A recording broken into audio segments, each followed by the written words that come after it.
taking advantage of Microsoft PowerShell. So we're going to kind of look at how we can, of course, retrieve information for, help and to kind of better understand what we can do with PowerShell. We're also going to look at how we can use multiple PowerShell commands in sequence using what we call the pipeline. And we're also going to look at remote administration, which is a lot of what we see used. The use for PowerShell is our ability to basically control multiple remote systems, be able to fan out and do a one-to-many administration. So we're going to kind of get a brief high-level overview of what we can do with PowerShell. And if I'm not mistaken, I've included the scripts that we're going to be using during the demonstrations here for you guys, so you can all download a copy of the scripts that I'll be demonstrating as we go through the next few little portions here, next few topics. And that way you can kind of take that back to your own environments and start to, kind of familiarize yourselves a little bit with PowerShell. It is a extremely big learning curve. And that's something that, I always tell my students is that, you're not going to know everything that you can do right out of the gate. It takes quite a while of using it, familiarizing yourself with it to really understand what, capabilities you have, and it is an extremely powerful technology. Allows us to, really automate a lot of what we do, so we can simplify some of our day-to-day tasks, really start to kind of automate what we do as opposed to, using the GUI, which, many of us are probably quite familiar with. But over the years, Microsoft has really changed, especially with the introduction of PowerShell, really changed the interfaces, really changed the graphical aspects of their systems to reflect that of, what we can use in PowerShell to, really be able to, automate, to script, to simplify what it is we do day to day, and really take a lot away some of that, time that we take, having to use the GUI, so on and so forth. So, you get a good idea here of how to take advantage of PowerShell and, what we can administer with PowerShell. Now, it was really originally introduced back in 2006. The main, the beginning of its real usage was early versions of Server 2008, where we really started to see PowerShell coming into play quite often. And it is a very powerful scripting language, which includes its own commandlets. Now, commandlets are, the verb versus the noun, commands that we run. So, if you're proficient with object-oriented programming, you're going to feel right at home within PowerShell, because again, it's an object-oriented language where, we want to get something. So, let's say we want to get, a network adapter information, get an Active Directory user. Well, we're simply typing in get-AD user, and that's, then returning that information to me within the console. Now, we've got functions, we've got filters, we've got the ability to create workflows, and every application under the Microsoft umbrella, I mean, from System Center to Exchange to, the operating systems like Windows 10, Server 2016, 2012, they all include their own modules and have specific commandlets that are, dedicated to those, specific products. And what you're going to find with a lot of these newer products, especially, technologies like Exchange, System Center, they are now dependent on PowerShell. So there's a lot of what you do within these products that cannot be done without using PowerShell. So you absolutely, you kind of have no choice but to move in that direction. So, when we look at PowerShell, I mean, it ships with the product natively. We've got a couple different tools that we can use, and we'll look at that in a moment here. And every product comes with its own PowerShell module. So, if I'm administering Exchange, then I'm downloading or installing that PowerShell module. And that's going to include all of the different, commandlets, functions, methods that I can use with that specific product. And, the operating system has its own kind of built-in modules that comes with every OS. And as I install different roles or different features, let's say I install Active Directory. Active Directory is going to include its own Active Directory module, which includes its own PowerShell commandlets and functions and capabilities. So this is really how we extend, that ability to administer different aspects of our systems.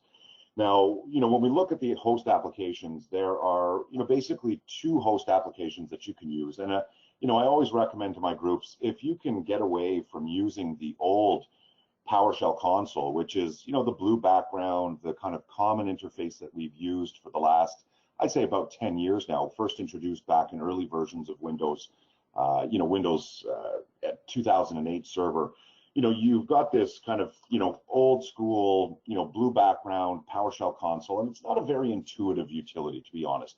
If you've ever worked in the command prompt, then you know very well that, it's just a simple command line interface, and it's, again, not very intuitive. It doesn't, provide any feedback. You have, some tab completion capabilities, but you're really left to a tool set that doesn't provide, some syntax recommendations. It doesn't, provide you with a really solid tool set to not only use PowerShell, but to learn it as you go. And that's one of the things that I often tell, my groups, my students, is that, PowerShell is not a technology that you're just going to master overnight. It's something that, comes with time and usage, right? The more you use it, the more proficient you become. And the more that I can find a tool, the better tools I have to help me learn as I use this, the more proficient I become, the more capable I am with PowerShell. Now, the reason I say this is, if I make a mistake, and, you'll have to forgive me, I have fat finger syndrome, so I was never a programmer, I was never a developer per se, but I've made a simple mistake here, get dash command, where I've obviously misspelt the word command. And, you can see here, it didn't provide me any recommendations to subsequent syntax after I first, stipulated get. It just said, okay, get, and then if I do a dash, it doesn't provide any recommendations to what I'm doing. And if I inadvertently, make a mistake in what I type and I hit enter, well, I just get an error message back saying, hey, you mistyped that and it's obviously incorrect. And, there's not much other than the error message that's giving me feedback to what I'm doing. This is why I recommend that anybody getting into PowerShell uses what we call the ICE tool, or the PowerShell Integrated Scripting Environment. Now, this tool is just such a powerful utility. It is great for helping learn PowerShell. It's also great for assisting in developing more advanced scripts and more advanced, code that you're going to be using in conjunction with your different technologies. Now, you'll notice that I still have my command console here, but I also have what we call a scripting pane up at the top here that you can see. And this allows me to develop my scripts and be able to run, certain commands one by one, or run the entire script as one long script. But it also provides, even within the command console, it provides me with syntax recommendations. So if I do a get dash, this should now provide me a list of available commandlets that I can use in conjunction with the get command, right? So here I can see my Active Directory commands. If I scroll down, I can see, all of the different available commandlets that are now installed and available from this specific operating system. So if I scroll down and I find my, get dash command, then I can add that into my line of code. And if I do a space and add a dash for the next parameter, well, this is going to provide me with parameter recommendations, right? So it's actually helping me kind of learn what it is that I can do with these commands. So I definitely recommend that, if you're new to PowerShell, if you're just getting into this, that you try to use PowerShell ICE, because it's really going to help you learn PowerShell as you go. It's going to assist in your kind of gaining that knowledge of what you can do with PowerShell. And further to that, I mean, again, it's providing me syntax recommendation, but it even provides me with what we call a command console. I like to call it my module targeting tool, because as I mentioned, every product has a specific module associated to it. So we've got, modules for Active Directory, we've got modules for BitLocker, branch cache, DNS. I mean, every little product that's installed on this system has its own associated module, and those modules include their own associated commands.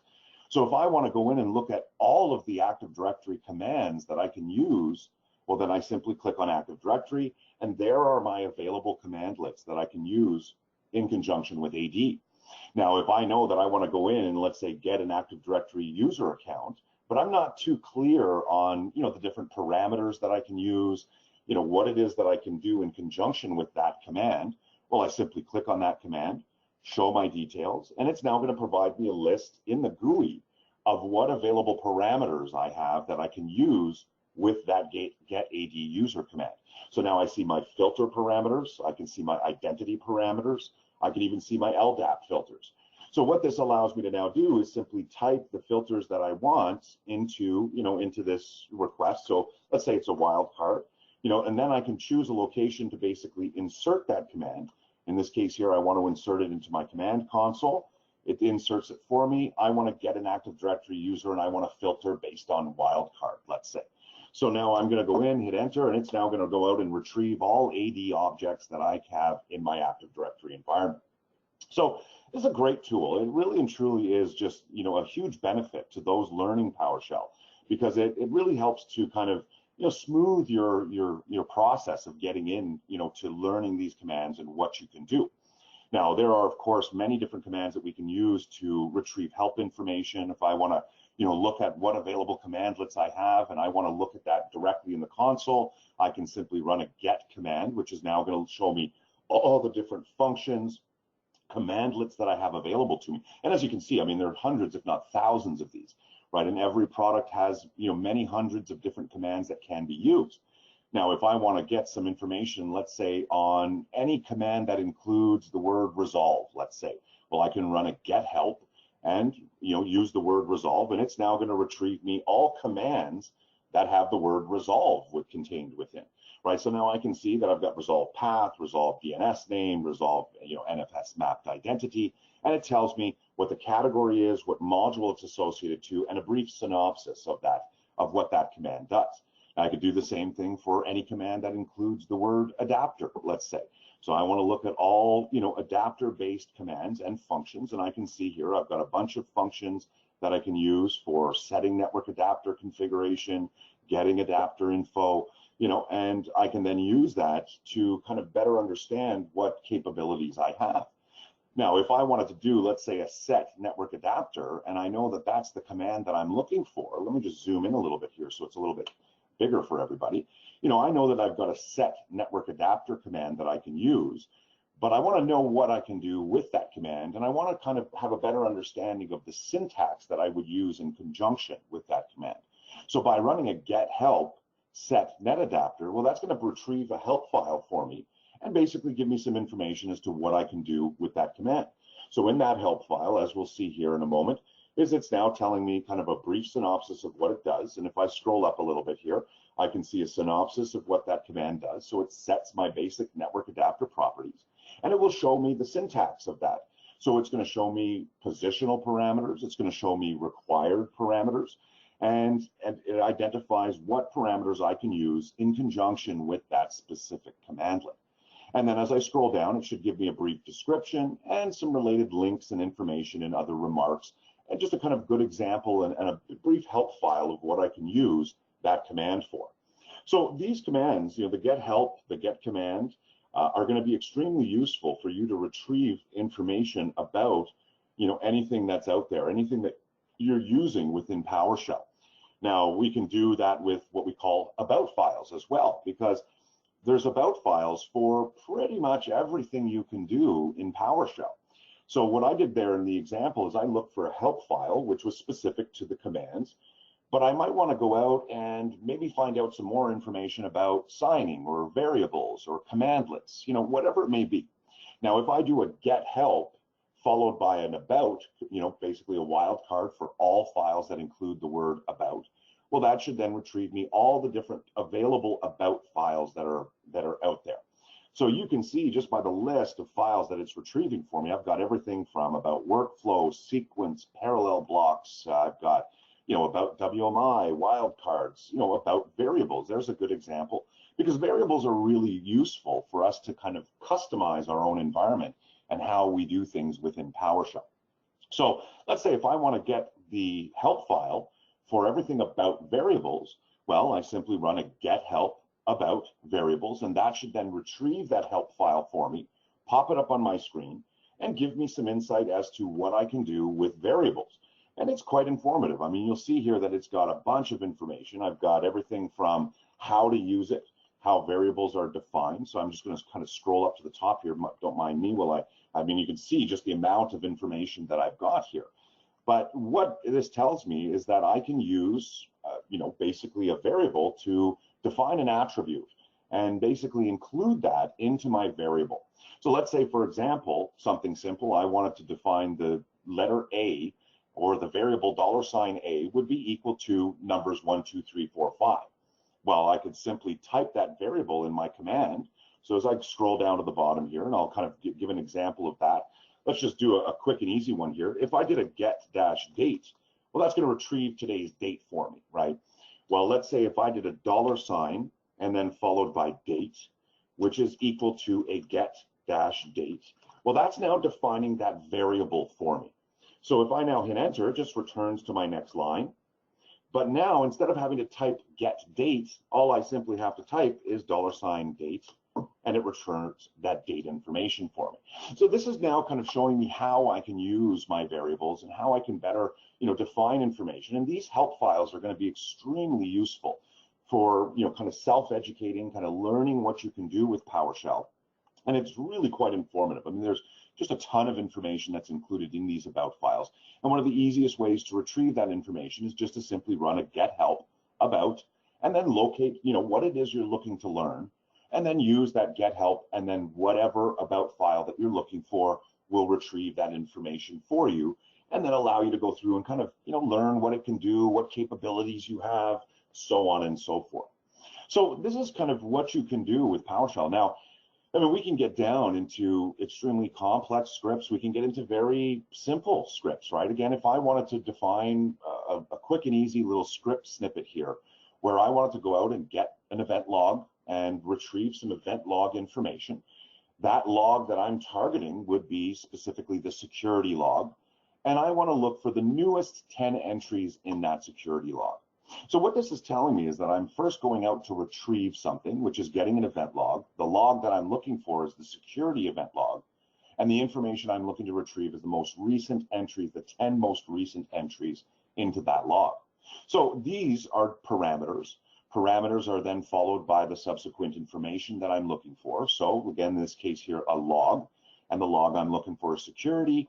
And I'm looking for the newest parameter, and I'm looking for 10 entries in that log file.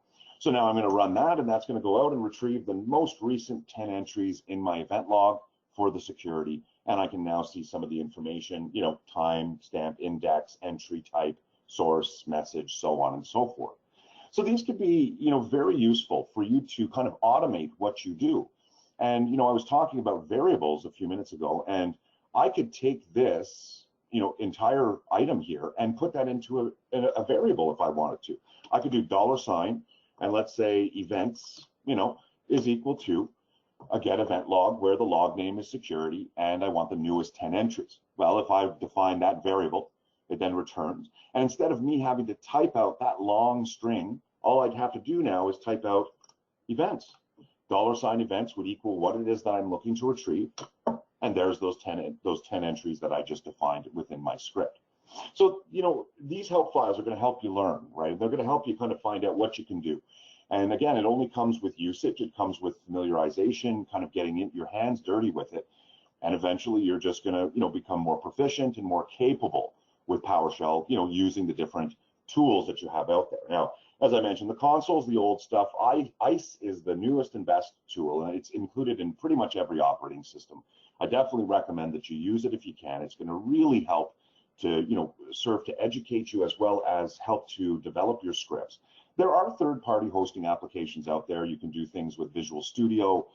There's products like Power GUI. I mean, there's a bunch of third-party tools out there you can use. But nowadays, with the capabilities of ICE and the integrated scripting environment, you really don't need much more than that to kind of get into PowerShell and start using it. Now, you can use many different versions of PowerShell. There are, versions 1 all the way up to 5. A quick and easy way for you to find out what versions are supported is a $PS version table. And that's going to quickly identify to me what versions are supported on this specific operating system. So I can now see that I've got versions 1 all the way up to 5 basically are compatible with this system. So this is going to give you some insight as to what's supported, what capabilities you have, and what versions are supported on that system. Now, there are precautions to take. I mean, we have to be aware that, of course, PowerShell is extremely capable. It is very powerful, and there's times that you can inadvertently make changes to, systems out there that you might not want to be. And we'll talk about that in remoting in a few minutes here. But, you've always got to be somewhat careful about what you're doing, how you're doing it, and what effects you might be having on the systems, because they can, of course, adversely affect the performance. If I run a big query that, is retrieving thousands of objects, well, it can substantially impact my memory performance on that machine, because all of that information is stored in memory until it's retrieved from the PowerShell commands. So keeping that in mind, and of course, securing who can and who cannot use PowerShell is another important thing, because you don't want rogue scripts, being run. You don't want guys, all nilly-willy running scripts here and there that could adversely affect your environment. That can have an impact on your systems.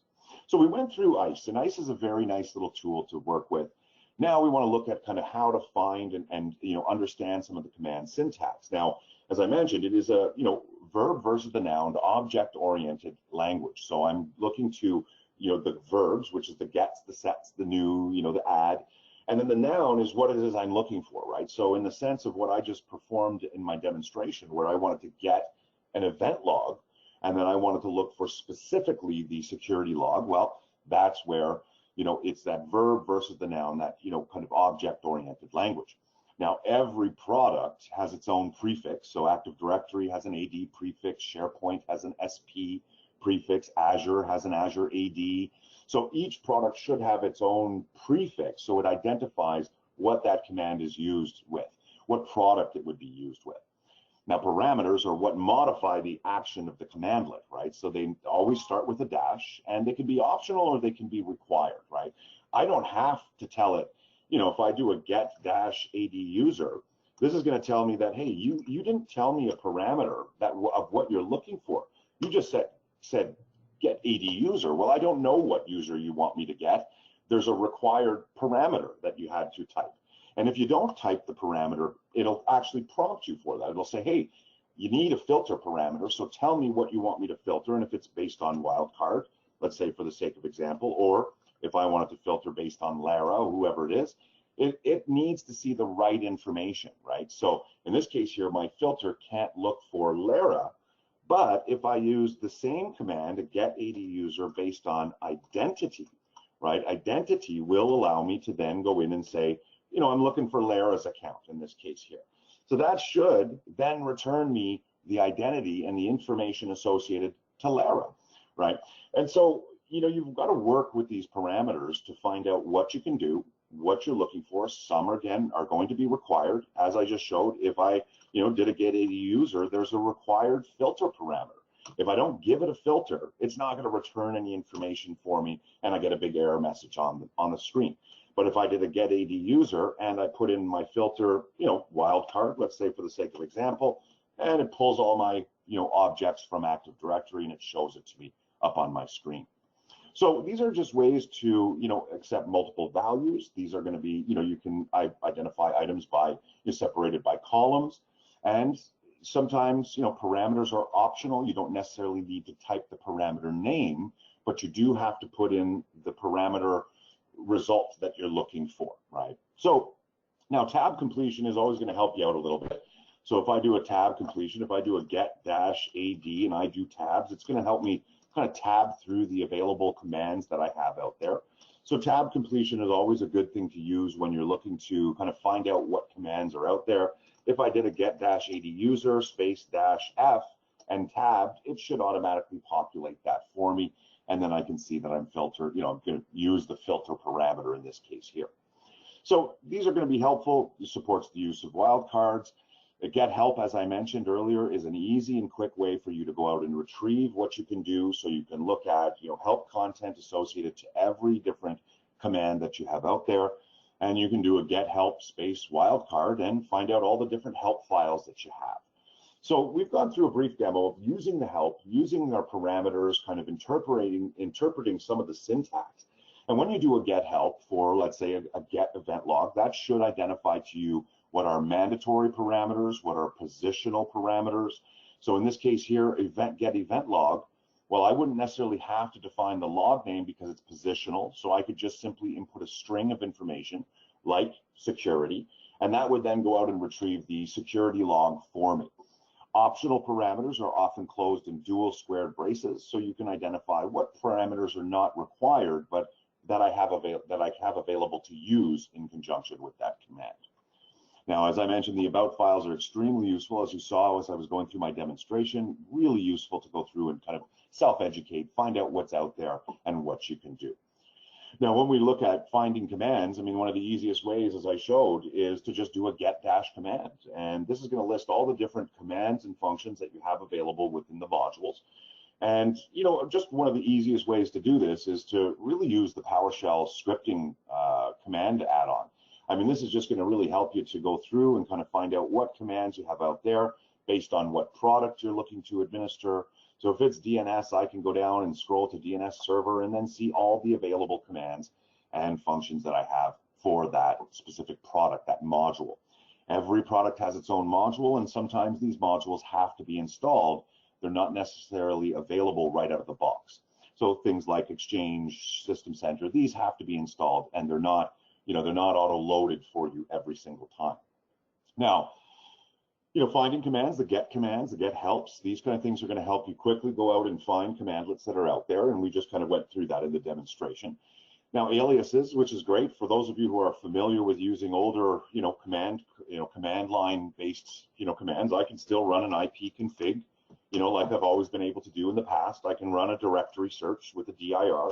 These are aliases that allow me to use the old commands, but are based on top of existing PowerShell commandlets. So it really simplifies if you're proficient in old command, line, then you'll be right at home using some of these aliases as you've always used them. They're very similar to what we've always used in command line interface. All right. So things like pings, your IP configs, they're all going to work as they've always worked in the past. So the show command this is that little box that I was mentioning to you. So it really does help to identify what parameters can be used in conjunction with every specific command. And that, again, is just that little command box on the far right side here. So if I go out and I choose, let's say, get DNS servers, settings, and I show details, well, there's my little command console, and it's going to show me all the different command parameters that I can use in conjunction with this commandlet. So just something useful to help you kind of find out what's out there, right? Now, when we get into kind of more advanced topics and we start looking at pipelining and sorting information and filtering objects, enumerating objects, I mean, the pipeline is how we pass information down through multiple different commands. And this allows me to basically get some information, store it in memory, and then pass it on down to the next subsequent commands. And these are what we call piping, or passing information down to the next command in the line. So, let's say, for example, I want to do a get, and I want to get a service, information, so Windows Remote Management Service, and I want to find out its status. Well, I can go ahead and get the service, hold that information in memory, and then pass that down to a set service startup type, let's say. So I want to modify the startup of a service, so I can get the service, store it in memory, and then pass that down to a set command, which is then going to set that service to a specific state. So we can go in and use things like a GetMember. Let me just kind of show what pipelining does, because it's a really nice and quite advanced aspect of it. Let's say, for the sake of example here, I wanted to go out and get today's date, and I want to if I just ran, let's say, a get date, well, that's going to simply show me the date, right? There's my date today.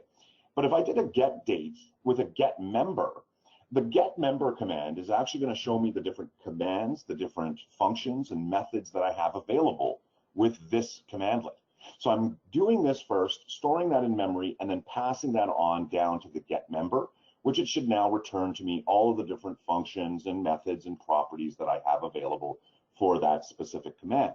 And I can see different properties that I can return, like the day of the week or day of the year, second, ticks, time of day, so on and so forth. So if I want to do a get date, but then I want to pass that date down to a select object, where I'm now selecting the object's property, and the property that I'm looking for is the day of the year, right? We can see that property right here as a day of the year property.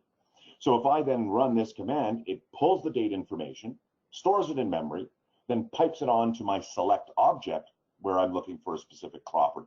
And now it shows me that it's the 150th day of the year, right? So this is just ways that we can use, this piping, this ability to pass information down through the next subsequent command. If I wanted to get my hotfix information, all the patches installed on my machine, and I want to pipe that into a select object where I'm looking for the properties, hotfix ID, installed on, and who it was installed by. So now I'm running through multiple properties separated by comma, and that information is now going to be retrieved and piped up on my screen, and I can now see the hotfix ident, the KB article number, when it was installed, and who installed that patch. Now I can get a little more advanced with this, and we won't have time to kind of delve too deep into what we call hash tables, but I could get even more advanced where I want to go into a get hotfix, pipe that into a select object where the properties I'm looking for is the hotfix ID.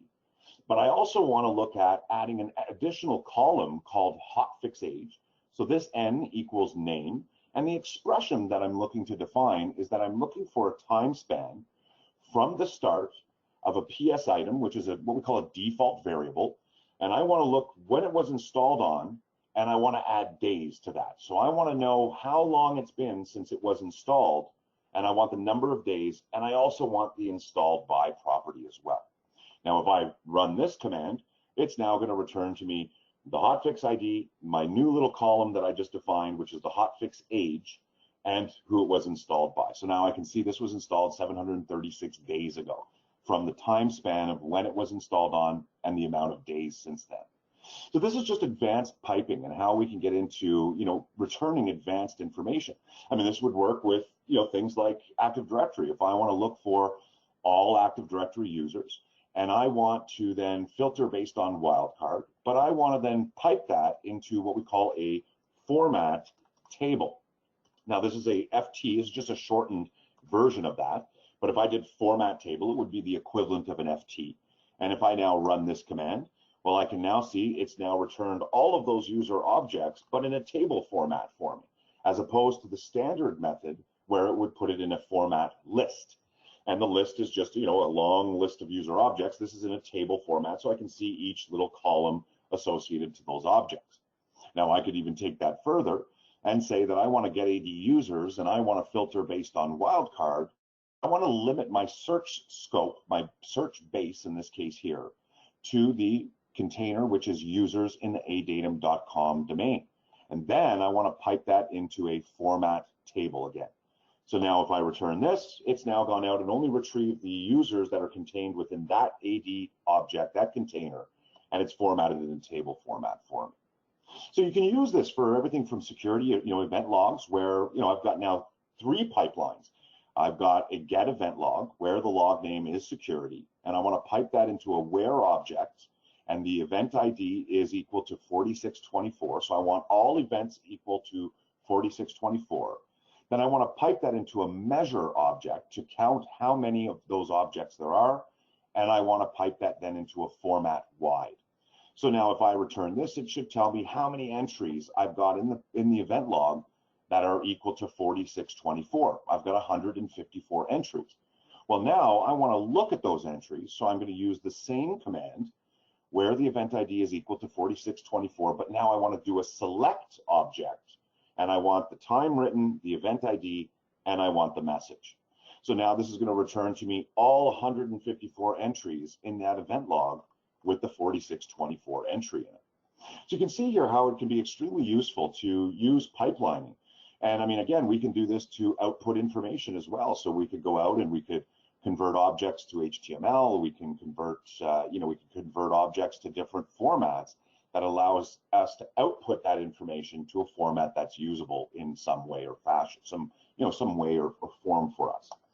So this is what's useful for viewing objects. The GetMember, you can do format list, we can do format table, you can do format wide, as we just saw. And as you saw, it really dictates how that information is then presented to you on the back end. Now, we did a select object where we went in and we actually selected the objects, and we measured those objects. So we can do calculated properties, as I showed you guys with that hash table.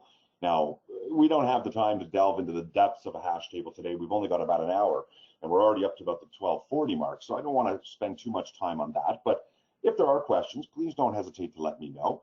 We've looked at creating hash tables. That's a little bit more advanced, and so on and so forth. So we can always output information out to a file. Could be HTML, could be into CSV format. We can use this, to open it up in Excel if we want to. We can convert it out into, let's say, XML, could be JSON files as well. And of course, commonly things like converting into HTML is another common one that we see. And, if we wanted to, let's say, for example, here, let's say, let me just kind of bring one up here real quick, is let's say we wanted to go in and, pull all Active Directory objects in an AD container. So let me just bring this command down a little bit here. And let me just bring down another line so I can add some content to this here. So let's say, for example, I want to go in and I want to get all Active Directory users. And, then what I want to do is I want to filter based on their department, city, and office. And then what I want to do is I want to pipe that into a sort by name. And I want all, departments that are equal to, let's say, IT, and cities are equal to London. And then I want to pipe that into a sort object by name, select the object's properties, name, department, city, and office, and then I want to export that out to a CSV file. So now what I can do is simply go out and pipe that command out. It creates my CSV file for me. And now if I, of course, go down to my file explorer here and I browse out to that E drive, then I'll see that I've got a CSV file that was created for me, located at the root of my C drive, and there's a user report.csv file that was just created for me. So nice and easy way for me to export data out into, CSV, delimited files, into HTML, whatever it may be. So, now when we're getting into remote computing, and we start to look at remoting, PowerShell remoting is extremely powerful, and it allows me to fan out, do a one-to-one, a one-to-many, and allows me to basically, connect to a remote system and run commands. Now, this is a little old hat, and I'm not going to lie to you. Most guys nowadays that do PowerShell remoting are going to do that directly in ICE. And the reason I say that is that it used to be that we had to enter a PowerShell session. We basically had to establish a session before we could start to administer that remote computer. And you'll see here, if I do an enable PS remoting, so I want to first turn on the ability to remote to different systems. Now I've opened up my firewall, I've opened up my services, I've got everything ready to remote. And in the old days, how we would remote is we would enter a PS session with a specific system, and in this case here, let's say London DC1. So if I enter that, you're going to see right away that it switches my command console over to London DC1 space PS session. So I now know that I'm working specifically on London DC1. So every command that I now run is actually running on that remote computer. Now, the reason I say that this was the way that we used to do it is that in ICE, in the PowerShell ISE tool, I can go File, New Remote PowerShell tab, and do the same thing that I just basically did, where I'm connecting to London DC1. My username, let's say, is administrator here. Whoops, Fat Finger McGee here, administrator, and connect to that machine. And from there, type in my password, and I'm now connected to that remote system, but I have it on a separate tab, right? So I now have the ability to administer that remote computer, but from a different tab, right? And that's the beauty of PowerShell ICE, is that you have the ability to do this, simply by creating a new remote tab, as opposed to having to enter a session and then subsequently exit that session. Because if I now start typing commands like get AD user, and in the real world, if I did a filter, based on wildcard, which is a terrible thing to do, just because we've only got about 100 users here, so it's not a big deal.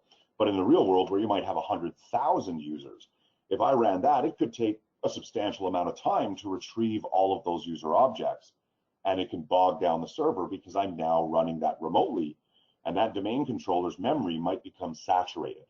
So we always have to remember that if we're into a session and we're connected, that we have to exit that session to make sure that we disconnect that session and we're no longer running against that remote system, right? Now, again, with PowerShell ICE, all I simply have to do is close the tab. And that's the beauty of ICE, is that I don't even have to worry about it. Once I close that tab, my session is disconnected and I'm now no longer connected to that remote system. Now, I could do a one-to-many remoting, where let's say I wanted to, run a command, invoke a command against London Client 1 and London DC 1, where I want to do a get network adapter, and I want all physical network adapters on both machines. So now if I run this command, I'm performing a one-to-many, a fan-out configuration. And so if I run that, it should now list all the network adapters on both of those machines for me and give me the link speed, the interface index, MAC address, so on and so forth. So these are just ways that we can run commands against remote systems without necessarily having to establish an actual session with that machine. Now I could do that another way by actually using implicit remoting, where I define in a variable that $DC is a new PS session for a computer named London DC1. And if I run that, I now am in a session with London DC1, and if I do London-DC, well, now I'm in session with that server, and I can see my session ID. Now, what I would want to do is, of course, make sure that I remove that session after the fact, because you never want to remain connected to those systems after you've done your administration. So now I'm going to go ahead and get PS session, then remove that PowerShell session to make sure that I, disconnect from that server. And I'm now no longer implicitly connected over a remote connection. So these are just different ways that we can do, remoting. We can, you can use SSL, you can encrypt your connections, you can, make sure that all scripts that are being run are secured and encrypted, and you're just ensuring that, if you're using remoting, that that you have an effect on a remote system, right? It can have adverse behaviors and adverse effects on, what we're actually performing against those systems. So we've gone through, remoting. We've gone through a one-to-one. We've done a one-to-many. I do recommend that if you can, use ICE. It's going to be a much nicer tool to work with if you're doing remoting. And, that input is, of course, returned to me locally on my machine, right? So it's going to now always kind of come back to me there. So, you can use SSL, you can use custom credentials, you can get into invoking commands for remote computers as well. But one thing to remember is you can never do multi-hop. So you can only go from your machine to another machine, but not on beyond that system. So you can only do one single hop. Okay, so we've looked at PS sessions. We've pretty much covered all of those topics, guys, just making sure that you remember to disconnect your sessions after you're done. And I think that's about it for implicit remoting. We've gone through a couple demos there. We're just about the Q2 mark, so I think I've kind of queued it up nicely here to give you guys a few minutes to ask any questions that you might have. And I think I'll hand it over back to Sarah here, and she'll go ahead and let me know if there's any questions that I can answer for you guys. Great. So thank you very much. We have a few in here already. So is the variable definition that you made an alias to that command with options, or does it only just contain the results of that command? And that's a great question. I mean, if I defined, again, I've created get date here, so I add the date variable, but I could add, subsequent parameters to that, right? So I could add parameters to that. I could say, I could pipe that into, a GetMember, because now that command is contained within that variable. So if I did a get date and a GetMember, it'll now show me all of the capabilities that I have with a date, right? A get date command, because that variable contains the command, right? So I can then use subsequent parameters and pipelining and pass that information down to the next subsequent commands as well. So yes, it does store in, the actual commands and its available parameters as well. Hope that answers that question for you. All right. So does ICE work in place of the exchange management shell? Very good question. It can, and what you would have to do at that point is you'd have to load the module. So you'd actually have to go in and install the module for Exchange. It can work in place. So you just do a simple install, dash module, and you'd add the PowerShell module to the Exchange module into PowerShell ICE. Some guys will do this with auto loading. So they'll install the module and they'll actually put it into a profile. So on every PowerShell, on every system, you have a PowerShell folder contained within the documents. So if you go down to a user's documents, you go down into the, the local C drive, users, and there's a PowerShell folder that can be used. And you're basically going to store your modules in there so that every time you load PowerShell, it auto loads those modules for you. So that way you don't have to use the Exchange Management Shell, you don't have to jump through the different shells. And that's kind of one of the pitfalls of Exchange, is that you have to either use the shell or you have to install the module. All right, so I think that answered the question, but if you have a follow-up, please enter that in there. So next one I have here, can you use these scripts to do automate exports from a data source like Word to another data source like Excel? Absolutely. Again, if you can, I often say this to my students, is if you can conceive it, it can be done. It's really just a matter of how much time you have to put into scripting it. So this could pull information from a Word doc, export that information out to a CSV file, but you'd have to do a little finagling and a little bit of work to find the right script, and how that would work. There's a lot of great examples out there on websites like PowerShell.com, and TechNet has some great articles that show you kind of how to do certain advanced techniques like that. And of course, we have a 10961 course for PowerShell, which also gives you some insight on how to do some more advanced techniques like that. Okay, so where do you get modules that do not come natively with PowerShell? For instance, you were working with AD, my PowerShell doesn't contain that module. Right, and because this was installed, I'm working on an actual client machine that has the module installed, and this was done for this course. But if I install Active Directory on a domain controller, it automatically installs that module for me. If I install DNS server on a server, it automatically installs the DNS server module for me. However, for products like Exchange, System Center, any other, not necessarily third party, but any other, every installation media. So, if you have the ISO for the product, it'll include a PowerShell module somewhere in that installation media that you can then import from the product.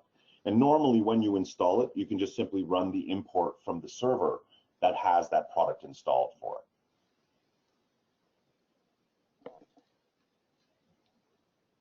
it. Okay, so one question about the like commands, so the brackets that you're using. So it's like triangle and square brackets. When do you use them, and what's the difference between those? Well, and that gets quite advanced. And what we're talking about here is what's run within certain script blocks. So anything in parentheses, so the curved brace, which, again, just as an example, just to show you what those look like, those are these braces here. That defines that will be run first. So if I run something in parentheses at the end of my script, that actually gets run before anything else in my line of syntax. However, if I look at a, I call them the squiggly brace, it's just something that I still call them. This denotes that this is something contained within that needs to be run. So where the object here is running a PS item, let's say department being equal to IT and the city being equal to London, it's now defining that that's the information it's looking to retrieve. If I have a squared brace, a hard square brace, that tells me that, well, one of two things. It can be used to identify that if a statement is true or if a statement is correct, then run what's contained within the squared brace. If the statement does not succeed, or if something in the script doesn't work, then don't run what's in the actual squared braces. So this gets into advanced PowerShell techniques once you get into kind of what each brace is used for, and when you get into complex scripts, what each brace is used for. Okay. So what port does the remote session establish over? And if the port is closed on the targeted machine, what will PS display in response? If I'm not mistaken, let me just kind of go off top of my memory. PowerShell remote ports are, if I'm not mistaken, 3260. And if it doesn't establish the port, 5985.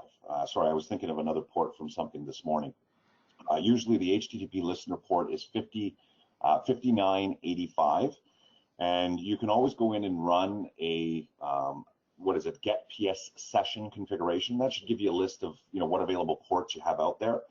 But it's usually a 5985, and if it's closed on the remote end, you will get an error message stating that unable to connect to a remote system, something along those lines. It'll just basically come back with an error message telling you that you can't connect, and it won't give you much insight as to whether or not it's the firewall or what it may be. So you kind of have to do a little bit of hunting around to find out what ports cause, what's blocking that port. Okay, so how do you remove or redefine the variable you created for a command? Good question. So in the example where I made a get date, right? So there's my date variable. Well, if I wanted to nullify that and get rid of the content contained, just do a date equals, so $date equals $null. And if I null that, it now goes to nothing. So if I do a $date, it doesn't return any information. So that's now been removed, and that variable is empty, basically. Alrighty, and can PowerShell scripts be scheduled? Absolutely, yeah, absolutely. You can schedule them through the task scheduler. You can, run them through. A lot of guys will do this through task scheduler. So there's what we call the scheduled jobs, and that runs on top of the task scheduler, which is the kind of default scheduling tool on any operating system. And you can run those scripts as scheduled jobs, and they'll run based on a specific trigger that you define within that job. So they can run in the background or they can run scheduled. Yeah, absolutely. And what is the command to find a setting in GPO location? So if you wanted to find a specific setting in a GPO, well, we're getting a little more advanced. So we would do something like a get dash, GPO, and then you would do GPO, and then what I would do is I would pipe that into a GetMember, and that would then show me the different properties that I can retrieve. So if I do a get GPO, and then I would have to define the GUID, so I'd have to actually know the GUID for that specific group policy object, which in this case here I don't. But if I type that GUID in, it would then kind of return to me, what properties, what values I can define within a get GPO. I could also do a get help against a get GPO. So if I did a get dash help and then did, let's say get dash GPO, this should now give me some insight as to what I can do with it.